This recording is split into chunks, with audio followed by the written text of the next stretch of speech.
2018, I discovered something magical. A world full of excitement, drama, storytelling, and wonder.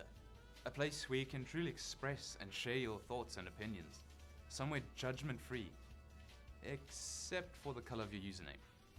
I'm looking at you, pink username. Welcome to the world of Twitch.television. Formerly being the gaming side of Justin TV, in 2014, Alan Shear split from Justin TV, forming Twitch as its own entire entity and abandoning Justin TV. By 2015, they had more than 100 million viewers per month, and in 2020, they had about 3 million broadcasters monthly, with 15 million active users and 1.4 million average concurrent viewers.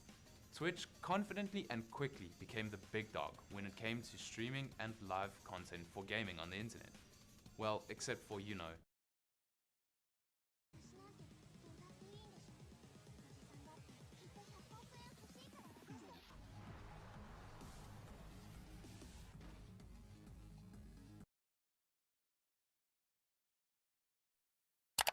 I mean, in a time in history where we were locked away for 2 years, Twitch was in the perfect spot to explode into mainstream media and leave a mark.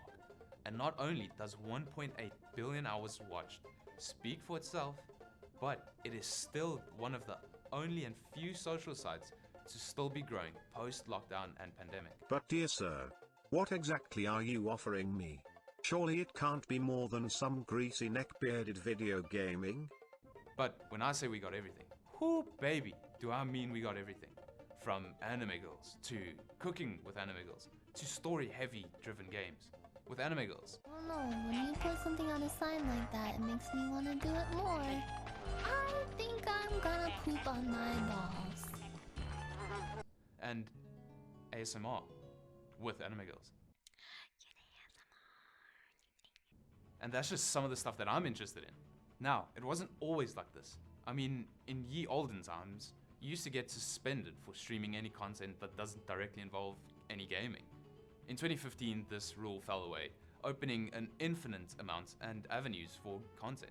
From IRL traveling, podcasts, cooking, music, and performances, and so much more. The world of Twitch and live streaming is vast, and it's continuing to grow every day.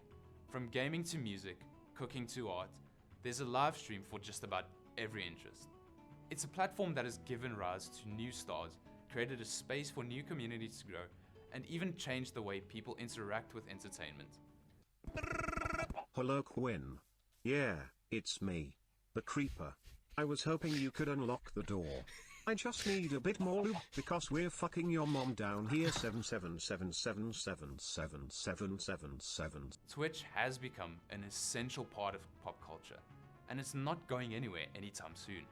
Speaking from personal experience, when I moved to Canada at the age of 17 from across the world, leaving behind friends and family, I found Twitch. During my senior year and when I had an obsession with Fortnite, I started my journey with the one and only Ninja and Tim the Tatman, and soon after found League of Legends and streamers like XQC, Sanchovies, Co-Carnage, and Pokimane.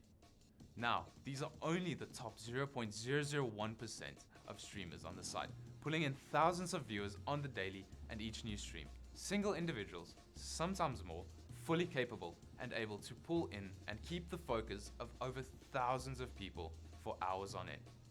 Masters at their craft, streamers pull us in by relating and sharing the most human part of being a celebrity, by being themselves.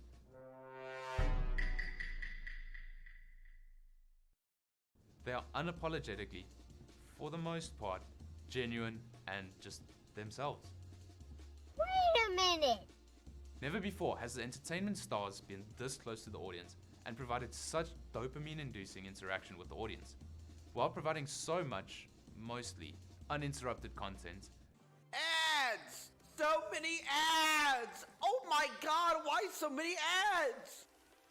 I got 14 ads! What the fuck? Each 30 seconds? What is going on? I can't see! Ads! 14 fucking ads! How is this allowed? 14 ads, 30 seconds each? What is going on? What is Poggers? I can't see! I have 11 more ads to go! What is Tyler 1 doing? Mods, please remove ads! This is hostage! it's a hard deal to say no to. People never had the experience of interacting with someone they look up to in such a quick and responsive way. Along with thousands and thousands of other users, you're able to interact and chat with each other and the streamer in real time. Goodbye, chat. Chat, you're going to the side. I will still read you, I promise, sir. Chat, you're leaving.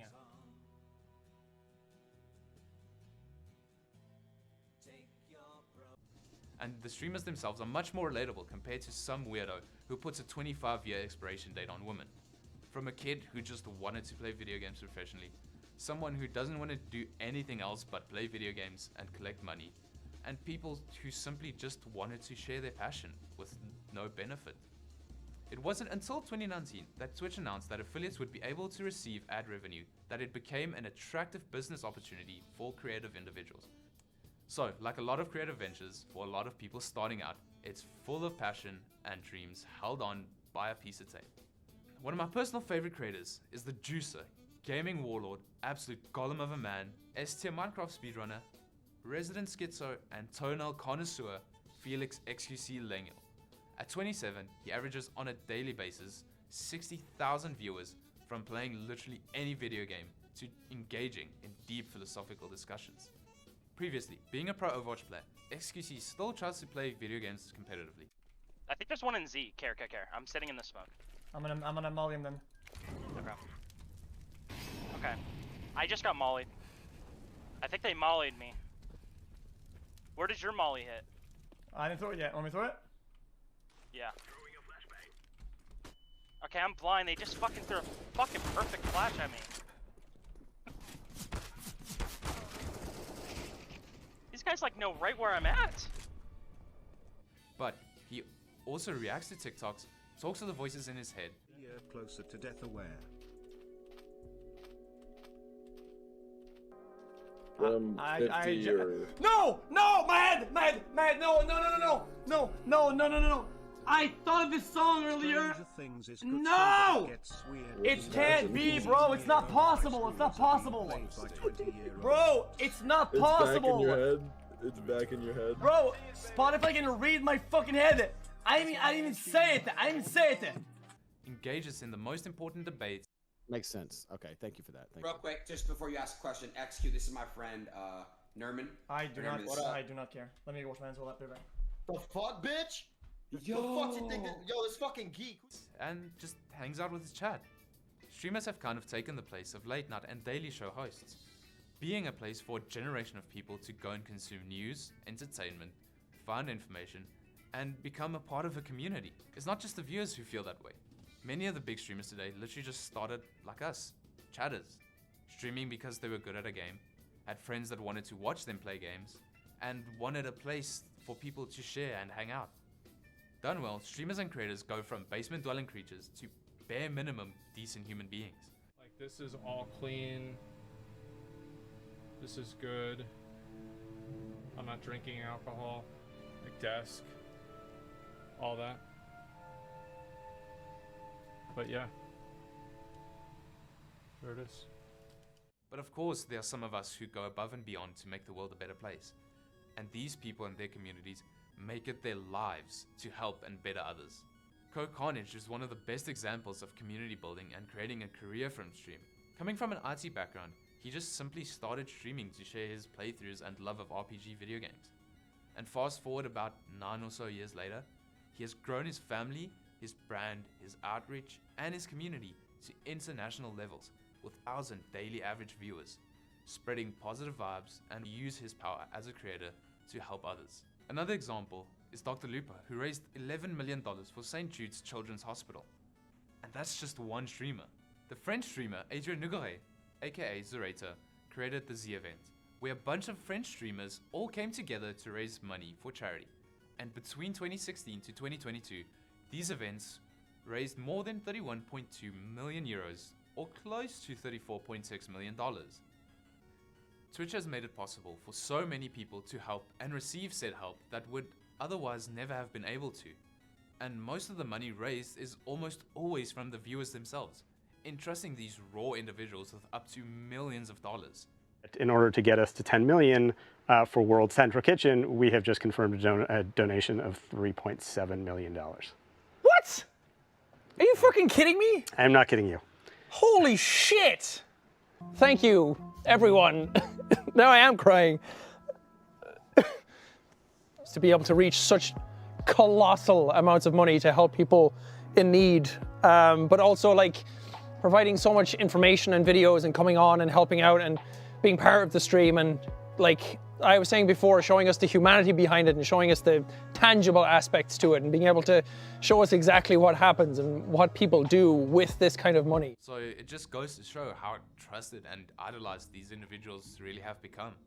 I mean, you have to be something special to be able to convince thousands of people to give you $5 a month, let alone contribute to a charitable cause. And now that we got all the rainbows in Utopia out of the way, like the late nights of the early 2000s and late 90s, streaming in its adolescent stage is very edgy compared to mainstream and social media. We got hot tub streams, Korean dance shows, gambling, and of course the oh so ever graceful gamer community.